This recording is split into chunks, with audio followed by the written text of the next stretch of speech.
me, I remember the days when you just had a yellow pages and a Rolodex and that was it, and a desk phone. But young recruiters, like, I think a lot of them would be lost. Sorry, Jonathan, did you say something? Okay, is it live on LinkedIn yet? Are you positive? Like 100%? Okay, so I'm saying this and people are watching. Are you? Okay.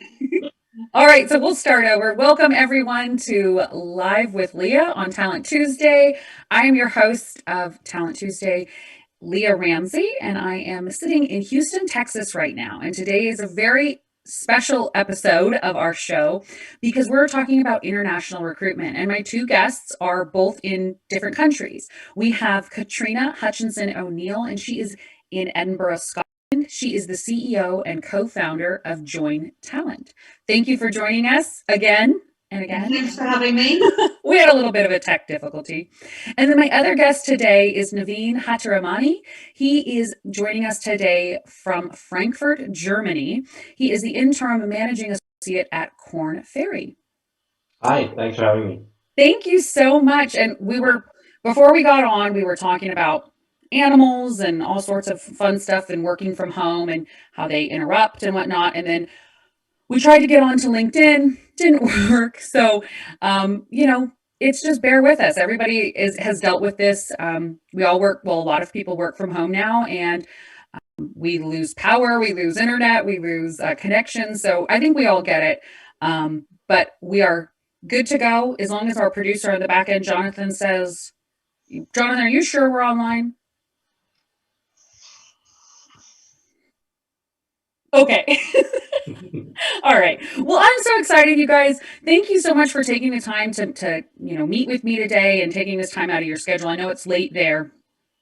But we all met I posted something on a recruiting Facebook page, and that's how we found each other. And then I wanted to do something a little bit different and talk about, I know you both have different specialties in recruiting and have a lot of experience in the TA space, but what I wanted to talk about today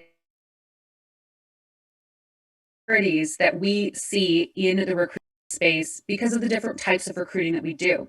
So I'm going to introduce both of you to the audience today, and then you guys can tell us a little bit more about yourselves and about what it is that you do, and then we can start talking about the differences and the similarities between more local domestic recruiting and international or global recruiting. So Miss Katrina started out her career in international consultancy and ops management in the BPO sector. She absolutely fell in love with talent acquisition when she joined Reed in 2005 to take over and a transformation program while it's running their RPO ops program. After 13 years of heading up TA and companies including RBS and Nationwide, she decided that in early 2019, she would set up Join Talent, along with her co-founder, Kevin, who was the global director of TA at IBM at that point. Today, Join Talent is growing at a 10% month-to-month rate and has a team of nearly 50 people, working with clients from startups to international corporations, providing boutique RPO solutions and TA transformation consultancy. Part of her personal life, Katrina and her husband live in the and are currently involved in a labor of love, renovating a 200-year-old Georgian mansion house, and are trying to train a very naughty poodle while also raising their 3 young kids. So Katrina, your life should be like, are you on Instagram? And I don't have time. Because I follow a lot of people on Instagram that do like big renovations on old cool houses. So do you find a lot of inspiration from there? Yeah, so I'm on a couple of Facebook groups for people who are interested in like old castles and old listed buildings in Scotland. A lot of mainly people from the US actually. Yeah. So I always like to pop a few photographs. We're about to start a sympathetic restoration of the exterior of the property. And it's kind of cool because it looks like a Regency kind of mansion from the front, but it looks like a castle from the back. So it's really weird architecture. So yeah, so there's a lot of interest in that, but I don't have time for anything else. Right. You're the CEO and a founder of a company with 50 employees and you're working hard. So Yeah. We get it. So thank you for joining us. And then, so Navin has over 16 years of experience in strengthening and supporting HR and recruiting teams as an in-house recruiter. He has a deep understanding and knowledge in the field of talent acquisition, and from specific areas such as active sourcing, applicant management, interviews, process and HRIS consulting, to contract negotiation and onboarding. One of Navin's greatest TA strengths is the identification and sourcing of specialists by messaging them directly on common and special social media platforms like LinkedIn with the latest tools. And I think it's Zing, is that right? Zing. Yeah, that's Talent it's a German LinkedIn. Actually, it's older than LinkedIn. Oh, wow. Okay. And LinkedIn Recruiter and then other ATS systems. He has built and led recruitment teams from scratch, and he enjoys implementing best practices in processes and using HR tech to create an impeccable candidate experience and satisfy business needs. Currently, Navin is an interim managing associate at Korn Ferry. He has worked successfully in projects at companies of different sizes, from startups to global players, and as well as various industries: IT, energy, e-commerce, finance, and chemical and electric industries. And he is joining us today from downtown area of Frankfurt, Germany. So I'm just so excited. Did you want to share anything about your life? Though I think you you mentioned a lot. Yeah. Personally, I'm not involved in any projects of redoing my house or anything. I did hang up some pictures recently. No, because I'm an interim in-house recruiter, so I've been traveling a lot before COVID, of course. Okay. And so I moved into this place 4 years ago, and up till about 3 months ago, there were still boxes everywhere, and there were no pictures on the wall, because I was basically Monday to Friday I wasn't here, and at the weekend I just wanted to hang with my friends and family. Yeah. So, so that's my do-over a little bit in during COVID. I had some time to do that. That's wonderful. You have a communal cat. He was telling Katrina and I about their neighborhood cat. He doesn't have any pets of his own. No. But I love that you have Otto, right? The communal cat. Exactly. Yeah, he roams around here. He's spoiled rotten, of course, by all of us. But I think we have to take a bit care of weight this winter. So let's see what fitness regime we can get for him in the summer. That's so funny, because he's probably going to everybody's houses and getting treats. Makes sense. Makes complete sense. So thank you guys so much for joining us today, everybody that's logged in. I really appreciate it. And if you have any specific questions for Navin or Katrina, please go ahead and ask them. You can pop them right into the comments section in the LinkedIn Live. Please also let us know where you're joining from today. I'd love to see where else people are coming in from and watching the show today. Let us know, hit the like button and leave a comment. So to start off, I wanted to ask, we talked a little bit in our emails and whatnot about some of the similarities and differences in more domestic recruiting and then global recruiting. And what I wanted to ask each of you is, what is the biggest difference in your current position in hiring international versus hiring local? I don't know, do you want to kick off, Navin, or do No, please go ahead.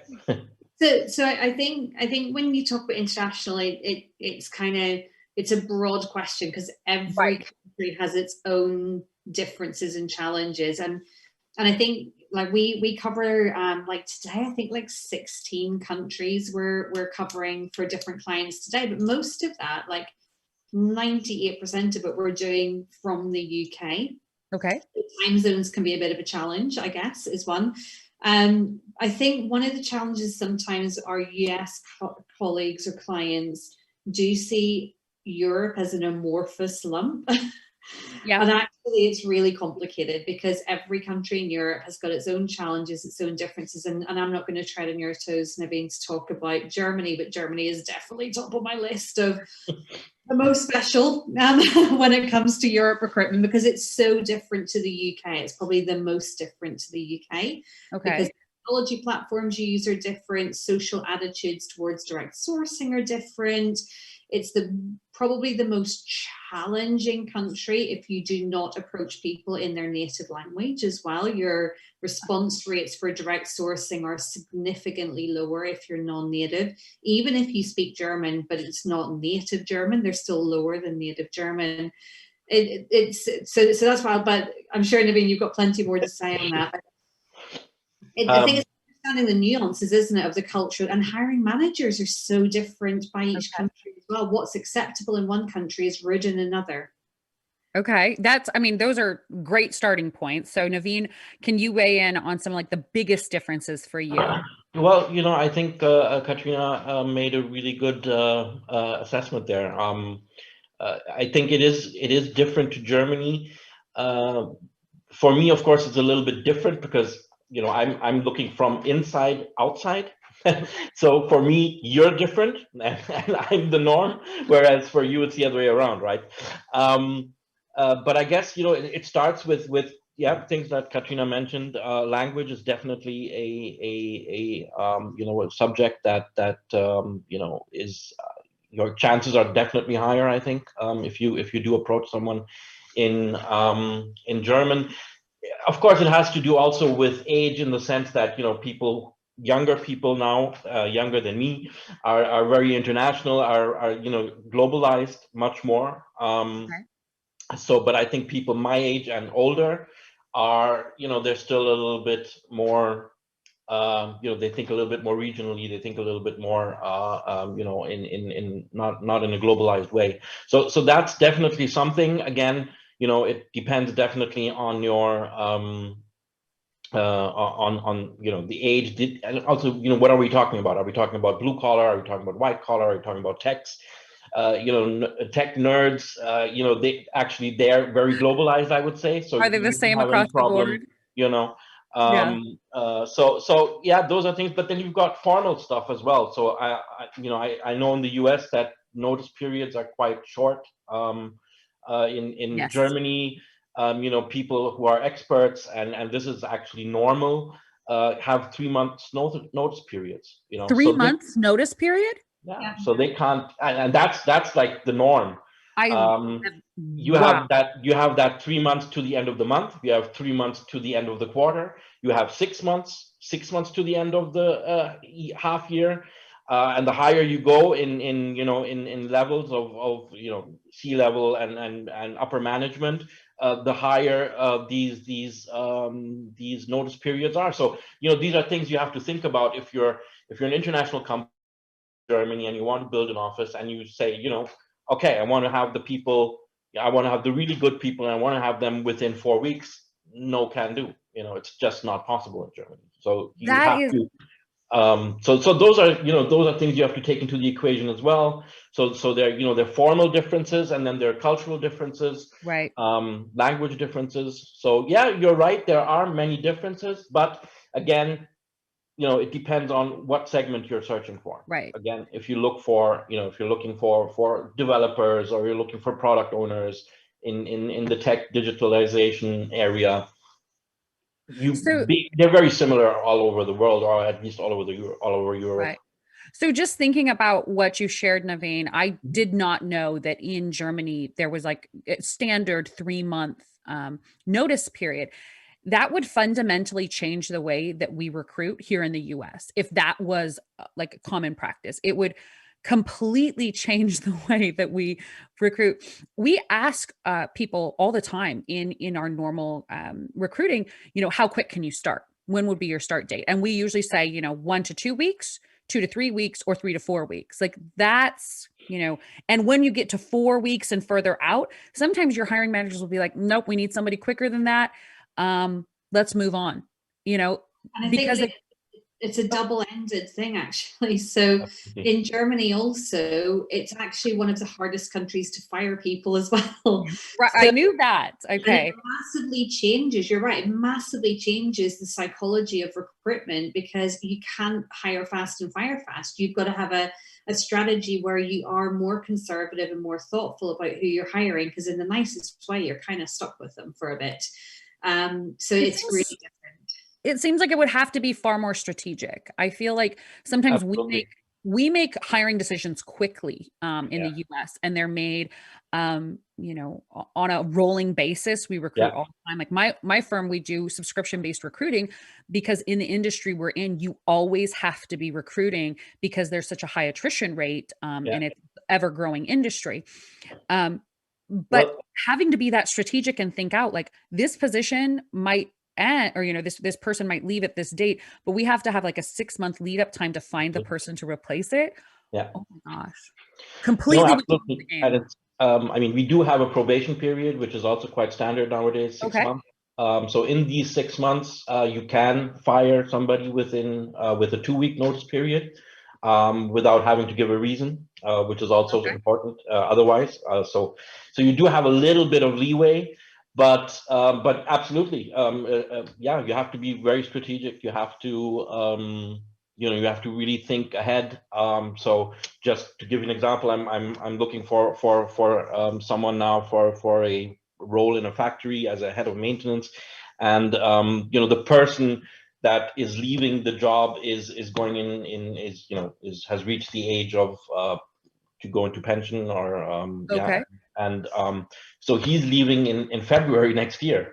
So they said we want at least someone to start, probably, I mean, as soon as possible, of course, but latest by 1st of October, So that because they could have we overlap. want to have them to have, like, ideally 6 or 9 months to do a handover, but minimum we need 3 months to Wow. give a handover. So this is the strategic way you have to think. You That's can't you can't say, oh, yeah, there's this guy leaving in February, it's October, let's start looking for a replacement. You can't do that. You have to be really strategic and you have to think ahead. Yeah, absolutely. That's that's amazing. I mean, it's just such a different way to think about it. And I knew that we would uncover these kind of things. You know, you can take as many classes as you want, you know, from the large HR certification companies in the US or around the world about global HR, about this and that. But when until you start talking about the differences, like we were talking before we got on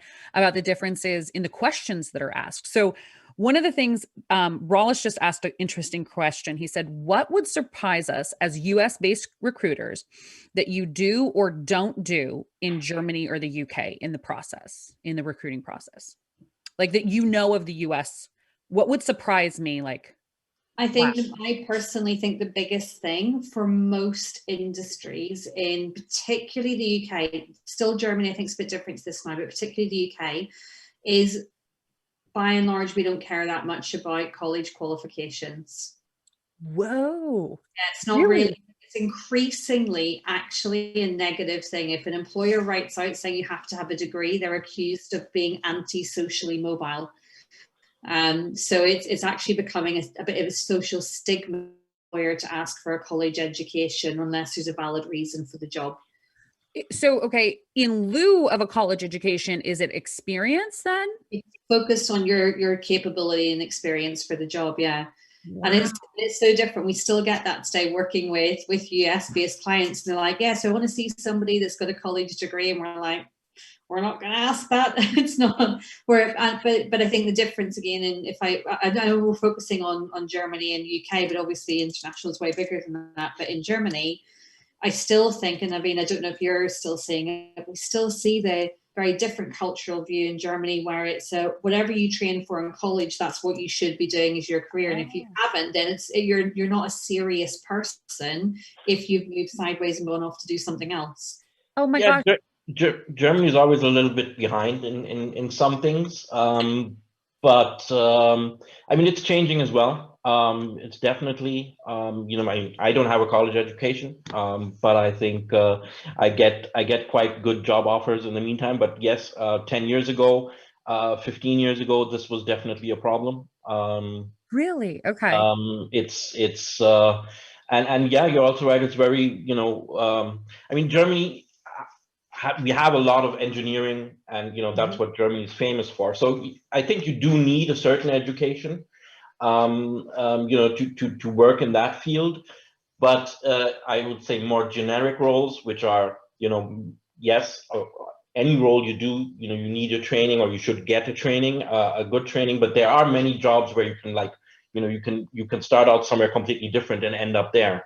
So I think this wall is getting much weaker, but definitely it's still there. And there still is a lot of emphasis on on your formal education. So which do you have a college degree? We have a dual system here in Germany, so we've got a lot of vocational training as well. Okay.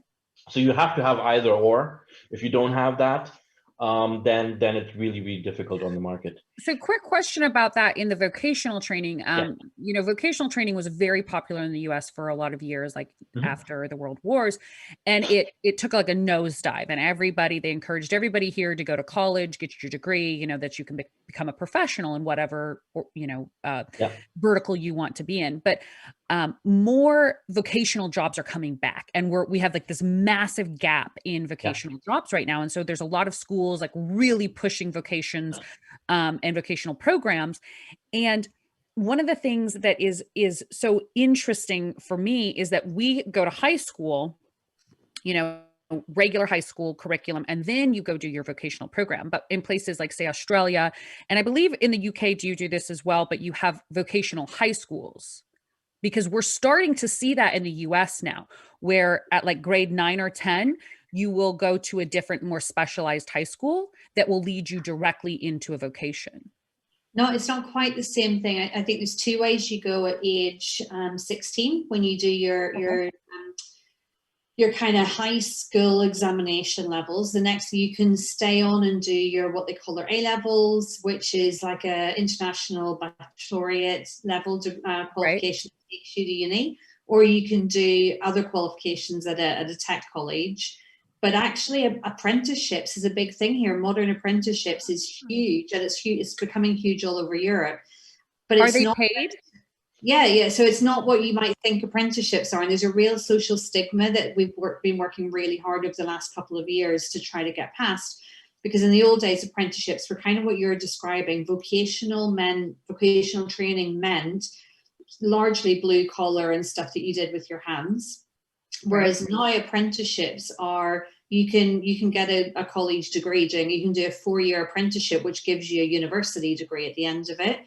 And you can do it in finance, you can do it in business, in management, in, even like dental, hygienist work, whatever that is. Like some of it's kind of like, the kind of entry level into professional services and stuff as well. So it's really different. It's incredibly different. And it's interesting, because our educational system here is so focused on, especially our higher education is like very philosophical. And once you and a lot of US college graduates will tell you this, if you get like a bachelor's of arts, from a school, from a university, it's like, what can I do?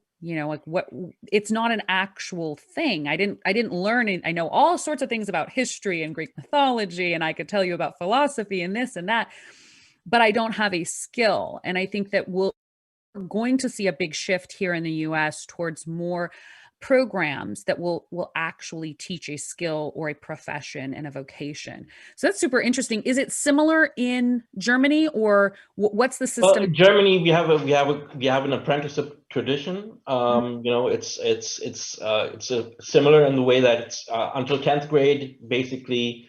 It's very scholarly at school, and then at 10th grade you decide to go on to do your Abitur, which is the baccalaureate, the international baccalaureate, which takes 3 years, 2 to 3 years, depends. There are also different ways there. It's very complicated, but in the end, and then there's also the possibility to leave at 10th grade and then go into this apprenticeship vocational training. So it's like you work 3 full days, and then you go to school 1 full day, and 1 day is like half and half. So it's and then at the end you get a certificate that you are. And yes, it is more in the blue collar area, but there've always been, like clerks or I actually have a vocational training in human resources management assistance.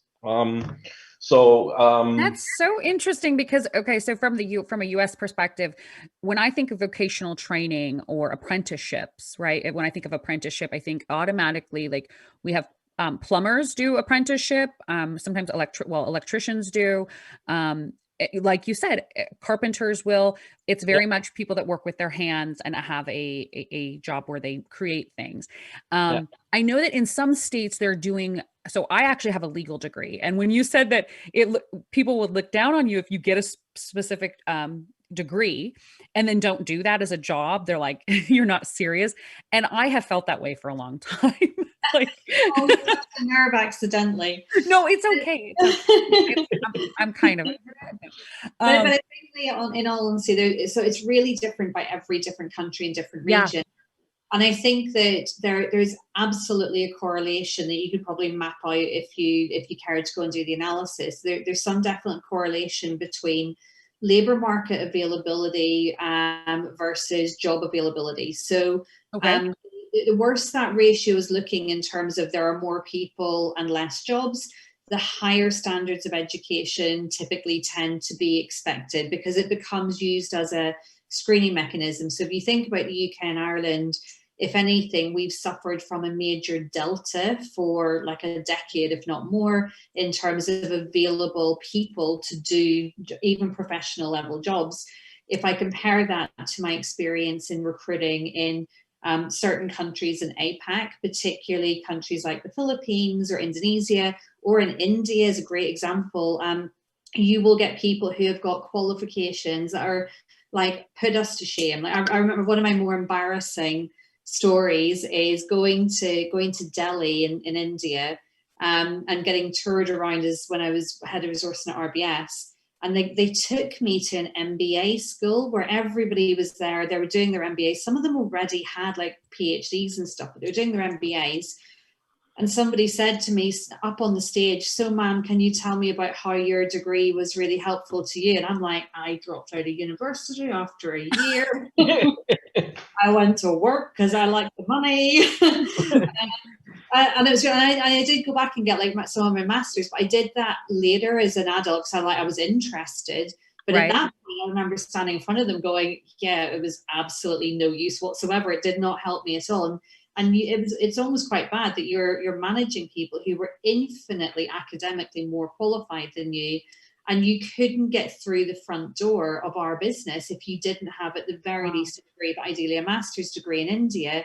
In the UK, if you had GCSEs, and you had so if you had the 16-year-old qualifications and you had the capability, you could get in the door and walk into possibly a more senior role. So it's so different by every country, and it's so influenced by the culture, the socioeconomic environment of that country. Even the way that people parent their kids is different, and that has an impact on what they want. Yes. I think, go ahead, Navin. Yeah, I just wanted to, because you asked the question, or the question was asked, what questions do we ask that probably you don't ask in the States? I don't think it's a question so much, but it's what we don't really do in Germany, or where no one has to tell the truth, is if you ask about financial backgrounds, or if you ask about backgrounds, and we don't do background checks. They're only allowed for a very limited number of positions. So wait, you don't do any background, like not even a criminal background check? Nope. If it's not relevant to we can't do that. Yeah, and it's the same for most countries in Europe. So typical roles where it would be required is if you're working with vulnerable adults or vulnerable children, right, or in banking roles or in regulated positions. Yeah. But outside of that, you're not allowed to ask. You guys, I feel so. I think that I know a lot about, like, I have a degree in international business and studies, but these are things that I just don't know, and I feel so ignorant about it. But I would have never known that you don't need to run a background check in Germany. So like in the US, for almost any role that is going to have access at all to confidential or proprietary information, you will run a background check. And it is standard across the board, from like your most entry. We will run background checks, like full federal criminal background checks on people making $12 to $15 an hour, all the way up to people making $300,000, $400,000 a year. And Yeah. like you said, there's different levels, Yeah. but it is just standard operating procedure here. Okay. And I think that definitely probably has to do with some more of your legal system there is a little bit more protective of the individual. You have a lot more Data privacy is regulation, also a big very big privacy, correct. Yeah. So that is just so incredible. And I am just shocked. And I think that before we started, you were sharing with me like what questions that you would ask candidates that would just, shock me, because we actually, in most states, we can still ask about salary history. There's only a couple states right now in the United States that say that's not relevant to the job. You can't, because what happens is they base new salary off of old salary, and it's systematically keeps certain people at lower levels of pay, and it's designed that way because it continues on. So in the places that you're currently recruiting, and I know that you both do international recruiting right now, in certain countries, are you allowed to ask, and in other places you are not, about salary history? Well, in Germany, you can ask. There are no restrictions. Okay. And we do ask. It's quite normal. Is there any So checking though? I actually read, yeah, we can't check people. And of course, they don't have to tell us the truth. But we can ask. And Okay. it's absolutely fair game. And there's no repercussions if we do ask. In fact, it's normal, and people expect it. I read about, I think New York or was it California? One of the two states had implemented such a rule that you can't ask salary histories anymore. Generally, I mean, I think it's not a bad idea. But on the other hand, if you're talking about salary transparency, on the other hand, if there's salary transparency, then you don't need to ask the question because the answer is basically out there and you know it, right? Right. So, but I think actually it's a good thing. But that's something I've not come across. And in the countries that it's mostly Europe that I've come across so far, no, I don't know that it's prohibited to ask that question. And actually almost the opposite, Navin. So in some of the Nordic countries, there is 100% transparency on salaries. Yeah. And yes, so everybody knows what everybody else makes. And I kind of love that. I'm all down for that. Yeah. And it sets like a level playing field, and you know what to expect. I think that a lot of times in the US, we're very guarded with that information. And literally these organizations like Glassdoor were created to create some type of backdoor transparency for large organizations, and now even small organizations, because that is like such guarded information in the way that we do our compensation here in the United States. And I think that if we were more transparent about it, I think that we would be even more shocking to see the disparities between, certain male to female, different races, different ages. And it is interesting. I did know that about the Nordic countries, that they have full job or salary transparency. So one of the other things I wanted to ask about are benefits. When you talk to candidates, what are the big drivers for you guys? Because in the US, one of our biggest drivers is healthcare insurance. And it seems like in many countries, that's just not that common. I mean, I guess private insurance, if you have added insurance, maybe. I know when I lived and worked in Argentina, I had, national healthcare coverage, but my company also gave me added coverage, which I was like, this is the most amazing thing ever. I'm like double medical covered. So what are the big drivers for benefits for the people that you're recruiting? Well, in Germany, it's standard. So it's not considered a benefit because outside it's mandatory by law. If I hire somebody, I have to pay for their health insurance, which is normally governmental. If you make over a certain amount of money, you can have private health insurance. Okay. But even then, I, as an employer, have to give half of that pay to the employee to pay for his private health insurance. And we're talking about salaries. I don't know where it is at the moment. It's above 50,000 per year. Okay. So, but anybody below 50,000 automatically has to be insured. So it's not a benefit because it's clear. You do Right. have where you can have a, you can have a private insurance on top, be it dental to get, you don't get the full, you don't, like, if you don't take care of your teeth, then you don't get everything paid, or if it's not necessary, but if you have pain, or if it's something that's, really a risk Urgent, to your right. health, then it has to be treated, and it will be treated, and the cost will be covered 100%. Medicines, you pay a maximum of €5 to any medicine you have to take. Is your own, out of your own pocket, you pay a maximum of €5. This just blows my mind. Now, Navin, as well. Like, we pay, it doesn't matter how much you earn.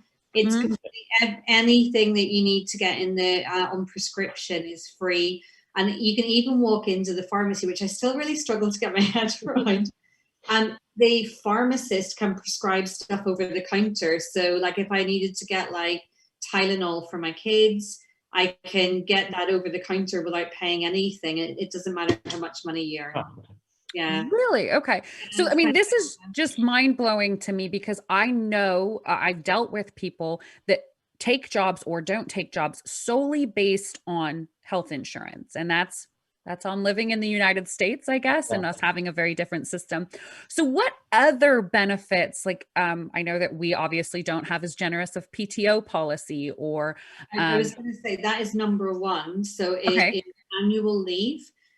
Absolutely. And I think that's right across Europe, actually. It's a really European thing, because we all like our vacations. Yes. And so, like, UK, Ireland, like, legal minimum is 28 days a year. But 28, but nobody thinks that's enough, right? So 28, like a full month. 28 days. 30 in Germany, it's 30 days is the standard. So, like, Are you listening? We give 30 days altogether. We give 29 days plus your birthday as a day of vacation. Wow. Yeah, so you get your birthday as a paid day off, or within a week of your birthday if you don't want to take it that day. But yeah, we see, like, there are companies that give like anywhere up to 40 days of paid vacation per year. Yeah, and that is a big thing. Enhanced maternity and paternity benefits are a big thing as well. Like, I know when I had, not that I joined these companies for that reasons, but when I had my kids, I got 6 months full pay for my maternity leave. So that was a pretty sweet benefit when you're having kids. Like, I have a cousin in Canada, and she's like, "Oh, I'm still on maternity leave," and she's like, "Oh, I'm sorry, you guys don't get paid to stay home and take care of your kids." Like, they troll me pretty hard about that. They're like, "Oh, sorry, you guys don't get that there," and it is very different. And we put a lot on the employer here in the United States because our government system doesn't necessarily provide those things. So it's very interesting to think about what motivates candidates to jobs. So I feel like in other places, in other geographies, you are really able to really showcase the job and the position and the company. And this is why you want to work here, because all of that other extraneous stuff is kind of a given, and I feel like here we really push a lot of the benefits. Like, take this job because of the benefits, not so much about what you're going to be doing. And it's a very different mindset. For years, when, like when Google was becoming big and some of the Silicon Valley places, I mean, every day that you opened any HR email, it was all about the culture and the environment. Like, do you have a foosball table? Do you get free food? Yeah. All of these extra perks. And it's really interesting to think about what frame of mind we go into our employment here in the United States, because those are things that we're not getting elsewhere. So we're looking to our employer for them. So it's just, I'm loving having this conversation because it's so eye-opening. And I know that there's a bunch of people in the comments. We have a couple people from the UK, a couple people from the US, somebody from Manchester, UK right now. I don't see anybody from Germany. Nobody has said. Somebody from my team in Manchester, because loads of them are there. Ashley, do you have? No, Ashley is actually a colleague of mine. Oh, cool. Okay. Yeah, that's awesome. So what I wanted, so one of the things, oh, yeah, Navin says hello. You get extra points for this. One of the things, so we've talked a lot about differences, and clearly there's a lot. But one of the things that I think is very similar across the board, no matter where you're recruiting in the world, is the candidate experience. And I know that I've read some of the stuff that both of you have posted on LinkedIn, and I've read in some of your comments. You're both very adamant about creating a good candidate experience. So I wanted to ask you both, and Navin, you can start, about like, what are like 2 or 3 of the things that you do, that you always do, to make sure that the candidate experience is the best possible outcome? Well, I think, at the end of the day, it comes down to one thing, and that's communication. I think everybody wants to first of all be communicated with, not just ghosted or treated as a number, or not, not responded to, or it's so clearly a lie or not being honest. So I think these are basic things that, in any human relationship, should be standard, not to do these things that I just mentioned. But it's difficult. You've got a couple of candidates. You have maybe a favorite, but you don't want to tell somebody, hey, you're number 2 on the list, right? But it's the other way around. A candidate doesn't want to say, yeah, I've got 3 interviews with 3 companies and you're on number 3 at the moment, so I'd take you if I don't get the other 2. So but it's a difficult playing field. So try to keep it as honest as possible, but on the other hand, also continue to be polite and to be diplomatic. So I think communication is definitely my number 1 spot. I think another thing is time. Definitely is to be speedy, be as quick as you can. And if you can't, because hiring managers and whatnot, then again, communicate. So those are 2 things I think that are important. And I think a third thing, and I think that not many people do this, and I think I wrote it in my article that I posted a couple of weeks ago on casting and recruiting and what the similarity is, that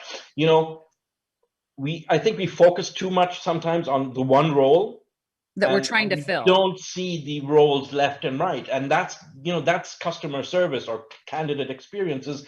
Hey, you've been talking, and I think maybe this would be better. To actually, it's become like a commonplace to write, yeah, can we get back to you if we have, but how often does that really happen? It's boilerplate in all of our emails. We'll keep you in our system and we'll get back to you if we have a better job for you. And I think I would say, if you ask me for the 2 or 3, I think those are the 2, 3 things that I think what one should do, and or talk to a colleague and say, hey, I've got this candidate, and I must say, I've not been with Korn Ferry for a long time, but we've got this really good flow of we get emails. This is my contact. Here's the CV, and here's a little bit of data. Maybe one of you has something, and that's really actively helping the candidate. Instead of just putting him in the system and expecting it to somehow. We rely too much on technology. Maybe just simple communication can help sometimes as well. That's really interesting. And I have a point about that, but I want to hear from Katrina first about what you do to make the candidate experience the best possible experience it can be. So honestly, I think Navin covered it. I get really frustrated when people talk about candidate experience as if there's some kind of magic there. It's not, it's just don't be crap. Like try that. Just don't be crap. Don't be a jerk. That'll be it. Like, just treat people like human beings. But I think you've got to really care about your candidates. So our team, they just super care about their candidates. If a hiring manager is lagging on something, they're really pushing, especially because a lot of 80% of the recruitment we do, like everyone at the minute, is in the tech space. And it's moving like that. Candidates are not there from day to day. You can't sit on them for 3 weeks and expect they're going to be there. So there's a method to the thinking on candidate experience as well, which is not only are you going to give them a bad experience, but you're going to lose your best candidates. But you've also got to learn, we, even ourselves as experts in this space, we don't always get it right. there's sometimes really listening to candidates and what are they telling you versus what are they saying. You know, we had an experience a few weeks back with a candidate we were talking to who was saying to us, you know, I'm not in a rush, I'm looking at other things and I just want to have a chat. And we're like, okay, cool. So we'll put you on the list, we'll come back to you. Message them 2 weeks later to say, look, we're still having a think and didn't hear. And a week later, they posted a negative review on us going, these people are terrible, they don't get back to us. And you're like, where did that last time? But clearly we hadn't, what our mistake was, we hadn't really dug deep enough with that candidate, because actually what we could then see is this is a candidate that was in distress in terms of they really needed a job, but they were putting on a blasé bit of an act. But we hadn't asked enough as recruiters to really understand that candidate actually desperately did want to move quickly in a process, but they were trying to play it cool, thinking that was a better technique. So it's our feeling, right? And that's the stuff that you just have to constantly, like, you take it on the chin and go, right, what can we learn from that? So what we learn is when a candidate says that, we need to probe more, because we're in a different job market today than it has before. But yeah, there's no magic to it other than yeah, just don't be crap. That's a really great lesson though, because I think that happens a lot, that people don't, because from the candidate side, they're always told, don't be too eager, don't be too needy, don't be too this. You know, if you go on to TikTok or Instagram or Facebook right now, you can see hundreds of people giving advice, like this is how you apply for jobs, or this is how you interview. And honestly, if people could just be more authentic and true and say, this is a job that I really do want, you know, or, and I'm very interested in this. These are it's literally my pet peeve, Leah. Honestly, my pet peeve is any candidate who ever says to me, oh, you know, I'm just looking at options and I'm waiting for the right thing to come along. If I'm interviewing them and they say that to me, I'm like, I don't want you to work for me. Like, and I think any hiring manager should want serious people. Yeah, you're not being serious. I'm like, this isn't some kind of, you know, shop window display. But I think that's a self-protection thing too. You know, like, I don't want to leave my job unless I have something else, because I must have a job, you know? And I think that if we were all just a little bit more honest about it and kept that communication going, I think that you're totally right. So one of the things I wanted to comment on for Navin is, we had the same issue. We would always tell people like, okay, you know, they're not the perfect fit for this position, but you know, we recruit in healthcare and it is very difficult right now. And it has been for years, recruiting RNs and healthcare people, because they are very highly educated. They have to have certain licenses. They have to have a certain amount of experience. And we have a bunch of positions open. And so what we've started doing is we're using an AI chatbot tool to re-engage. So in our ATS system, they're basically dispositioned as, like, we would call back burner, like visit again, you know, you're visit again people. And so we send them messages, hey, this just came out, you know, are you interested? Yes or no. If they're interested, they get looped back in. And honestly, before that, it was only if a singular recruiter had them like on their watch list that they would come back to them. And now we've systematized it, and it has been quite fruitful, because there are people that it wasn't the perfect fit, say 4 or 5 months ago, but we let them know about a new position and they're like, yep, put me in the process. I'm ready to go. And it's just that, like, checking back in, but it's a lot for one recruiter to do. So Absolutely. do you guys have any systems that you use or ways that you do that, methodologies? Go ahead, Navin, sorry. No, I'm thinking at the moment, we've got some interesting tools at Korn Ferry, but you know, I've been at many different companies as an interim, as a freelancer. You know, some are using them, some are not using them. I had one example. I was working for a actually a chain of pet supply stores, and they were, you know, there was like 2 kinds of recruitment. There was for the stores, for the outlets, and then there was the corporate functions, you know. So you know, they had like 800 stores, so they'll get like, I don't know how many thousands of applications, and sometimes people would have a simple question. I don't know, I can't think of anything right now, but you know, a simple question that you could basically answer within a second, or you use a chat robot, for example. And we didn't have enough people working in the back office, you know, and if the people in the stores who were responsible for their recruitment, but we helped them in the back office, But we had like a backlog of 3 weeks of emails. Now, somebody who's applying for a job as a sales clerk in a store, they're gone if they have a simple question and it takes us 3 weeks to give them an answer to a simple question. So then adding the technology.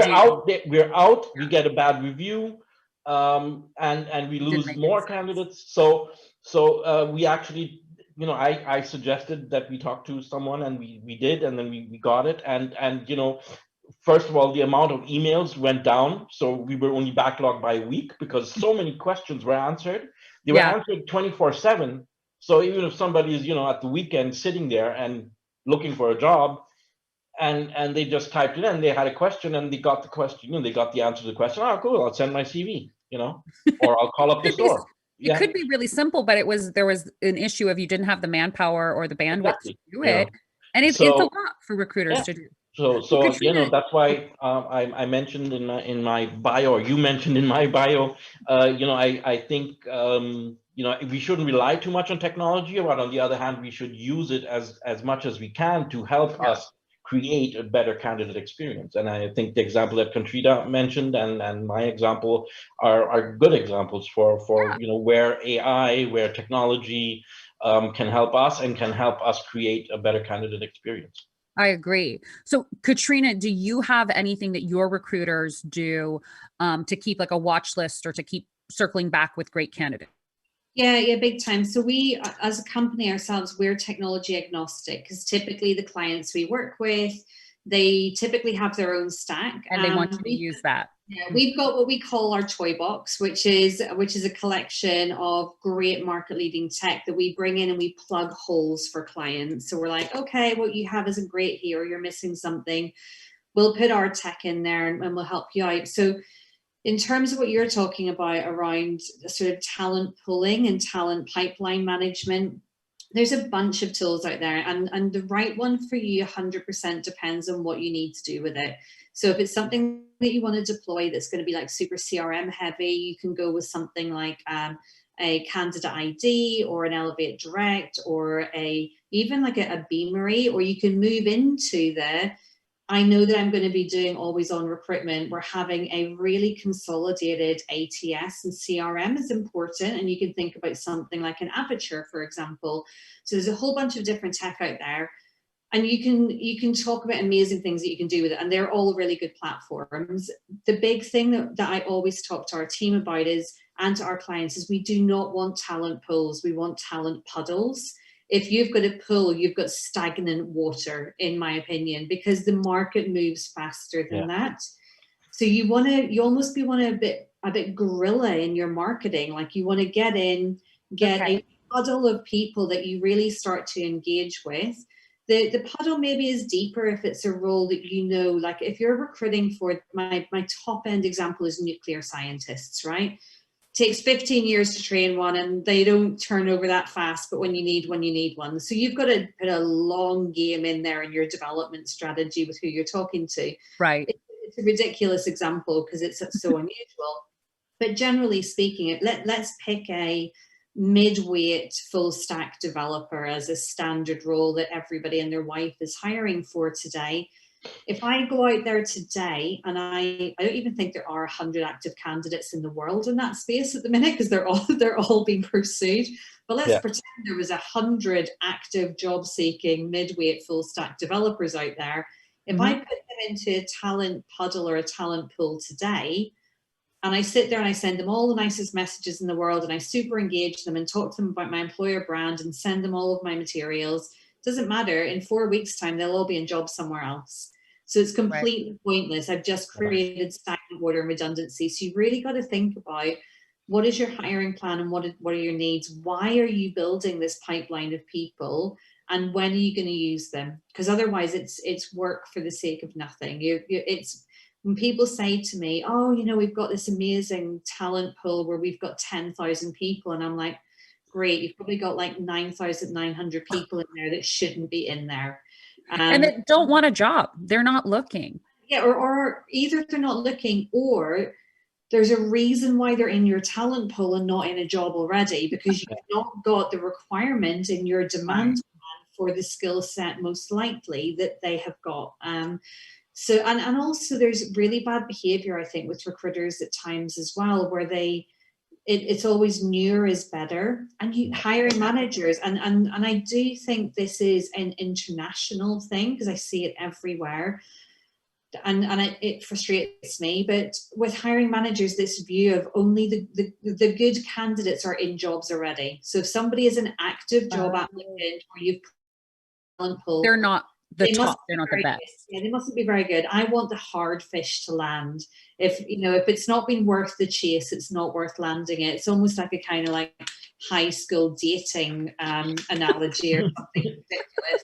If they've not like made me chase, it's not worth dating that person. Like it's ridiculous, and we need to break hiring managers out of those outmoded views. How many times as recruiters have we all come across we post an ad because we feel like we should, and then unexpectedly the diamond of a candidate appears.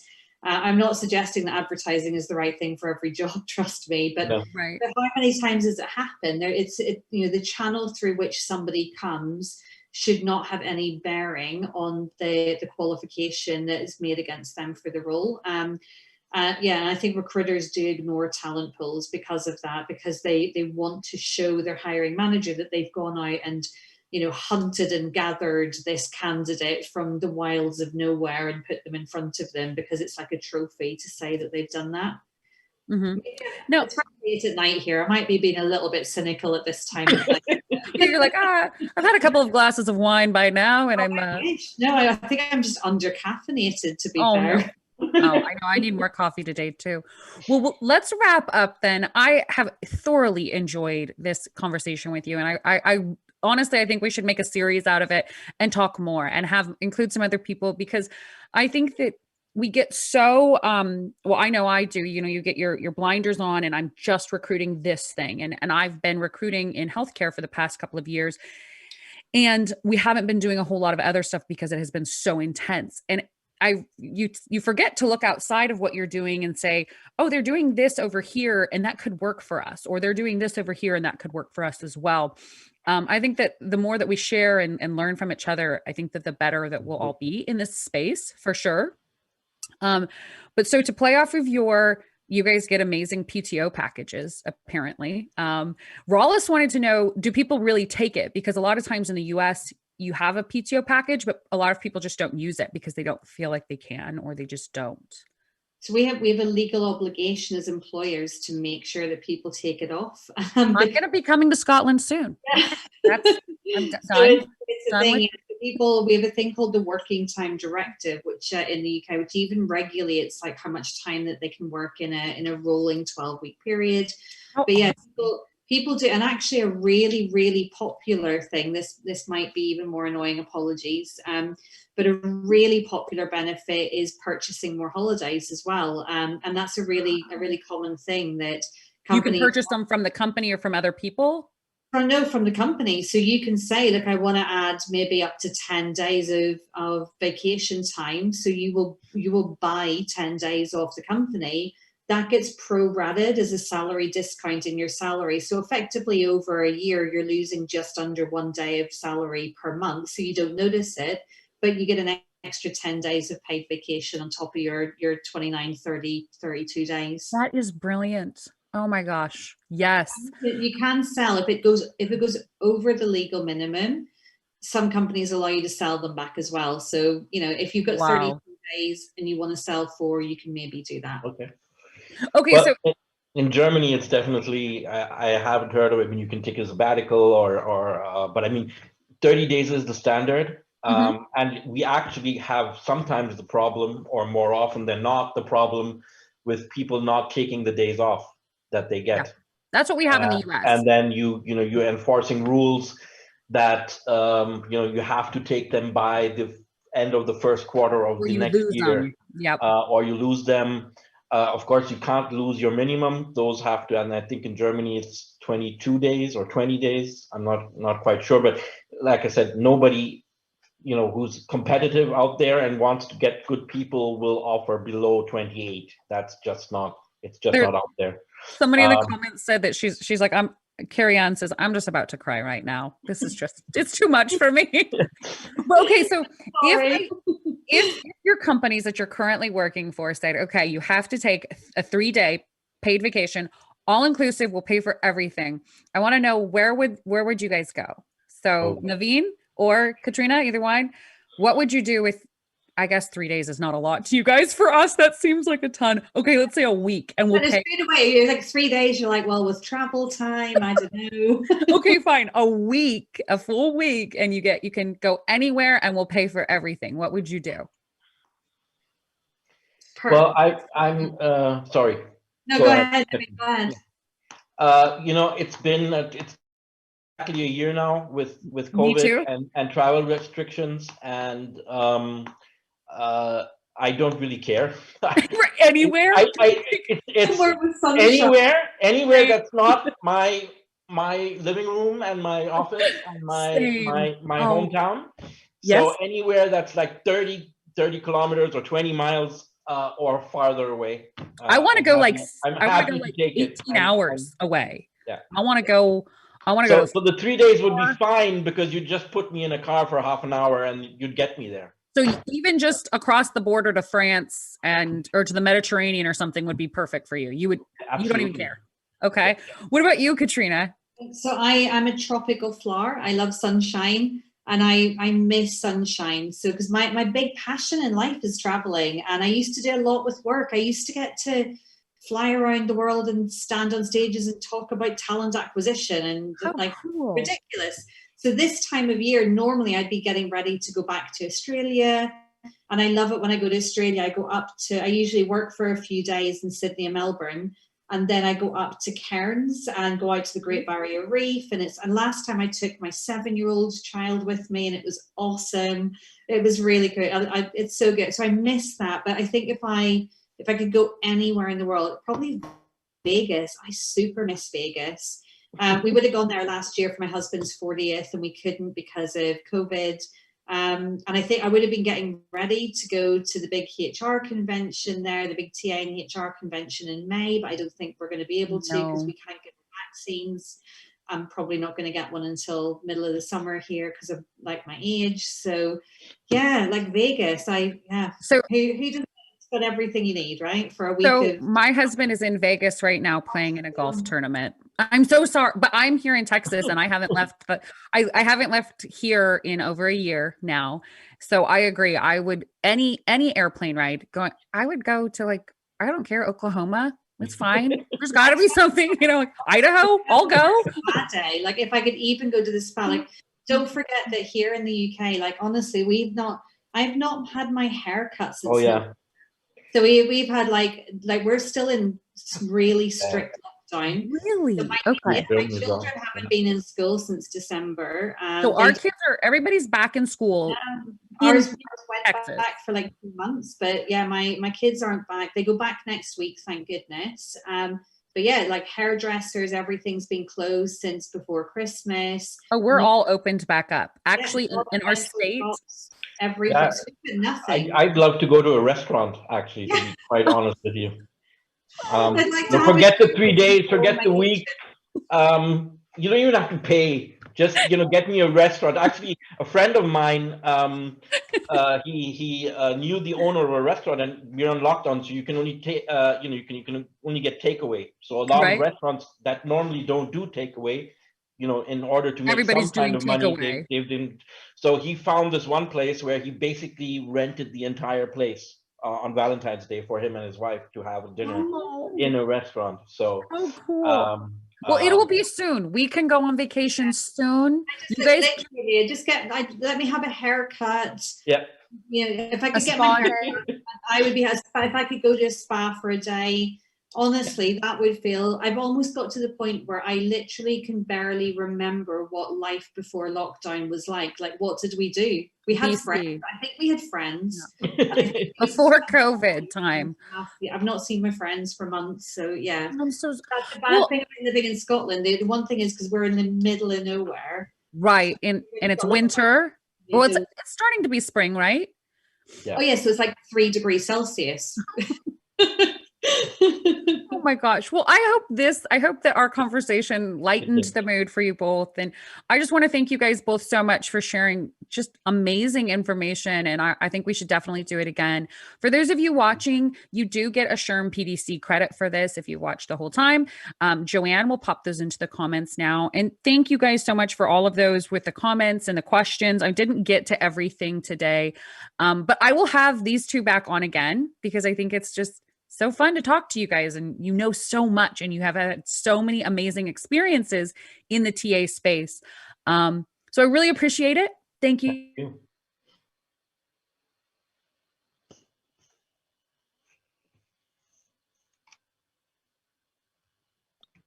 Week on Talent Tuesday. I feel like I'm doing a commercial sometimes. I'm like, so we just stay on for just like about a minute, and then Jonathan will take us like offline. But I missed a bunch of the comments Okay. from people. Were you on at all?